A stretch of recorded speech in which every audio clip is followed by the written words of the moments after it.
It was a quiet night in the small town of Riverside.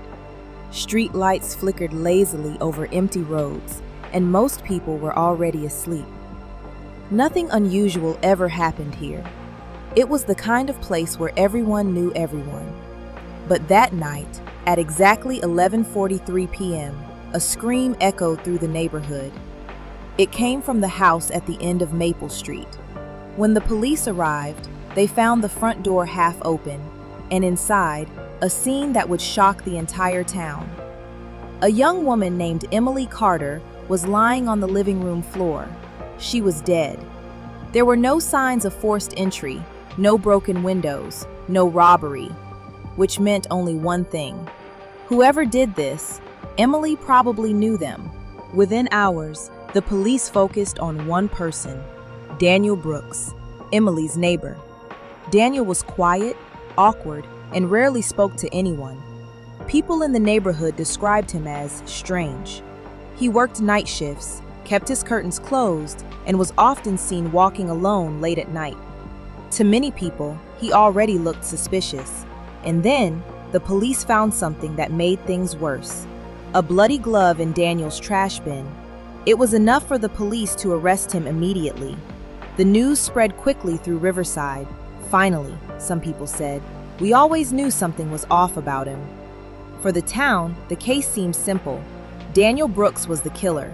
But the truth wasn't that simple. When the detectives questioned Daniel, he looked terrified. He kept repeating the same thing over and over. I didn't do it. According to Daniel, he had been walking home from work that night when he heard a scream.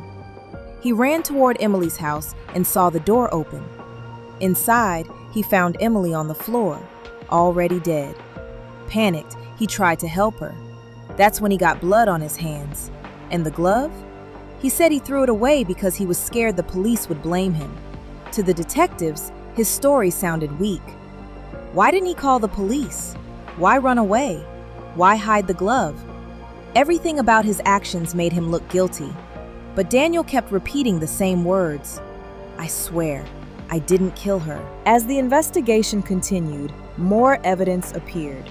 Some of it pointed directly at Daniel, but some of it didn't. For example, security cameras from a nearby store showed another person walking down Maple Street around the time of the murder. The figure was wearing a hoodie, making it impossible to see their face. But one thing was clear, it wasn't Daniel. When detectives showed Daniel the footage, his eyes widened.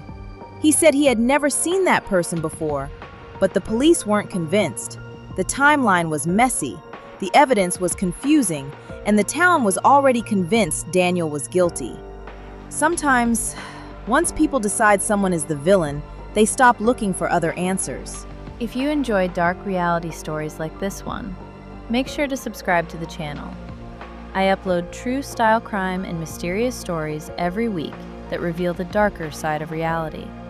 So hit the subscribe button and turn on notifications so you never miss the next story. 6 months later, the case went to court. The courtroom was packed. Neighbors, reporters, and curious strangers all came to watch the trial that had shaken Riverside. The prosecution argued that Daniel's strange behavior proved he was hiding something. They reminded the jury about the bloody glove, his fingerprints in the house, and the fact that he never called the police. But Daniel's lawyer focused on something else. The unknown person in the hoodie. Who were they? Why were they near the house at the exact time of the murder? And why had the police never found them? The trial lasted 3 weeks. Every day, the tension inside the courtroom grew heavier, and finally, the jury had to decide. After hours of deliberation, the jury returned. The entire courtroom fell silent. Daniel sat frozen in his chair. The judge asked the foreperson for the verdict. On the charge of murder, filled the room. We find the defendant, another. Guilty, echoed through the courtroom. Daniel's face turned pale. He shook his head slowly. No, you're wrong. But it didn't matter anymore. The decision had been made. Daniel Brooks was sentenced to life in prison. For Riverside, the nightmare seemed over. The killer had been caught.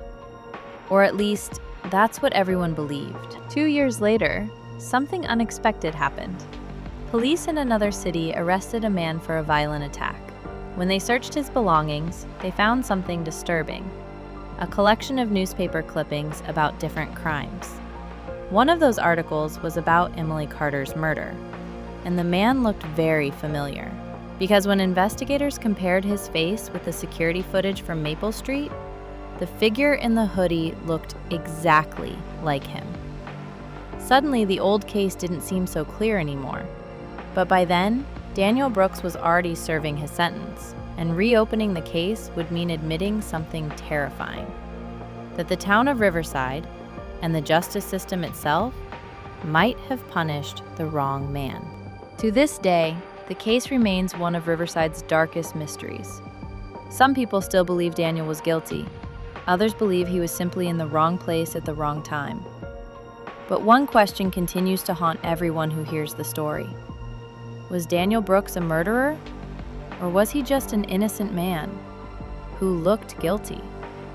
Because sometimes the truth isn't clear. Sometimes the evidence lies. And sometimes the real story stays hidden in the shadows. And maybe, just maybe, he was innocent.